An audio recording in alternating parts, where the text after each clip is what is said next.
Les ministres gabonais des Mines, des Comptes publics et de l'Économie ont été reçus en audience le 21 novembre par le chef de l'État, Brice Clotaire Oligui Nguema.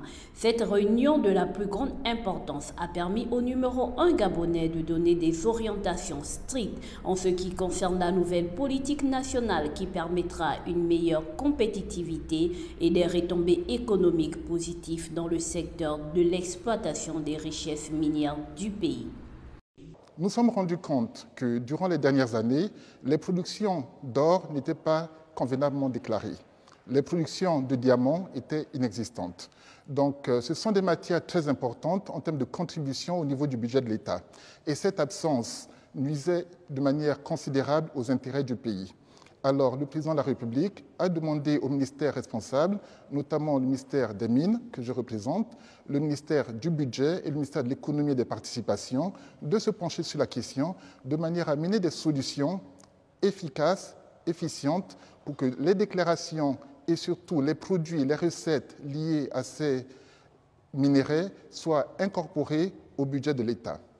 Pour Oligui Nguema, il y a nécessité de faire preuve de transparence en ce qui concerne les recettes générées par la vente de l'or et du diamant, d'où la décision d'intégrer les recettes issues de cette vente dans le budget de l'État.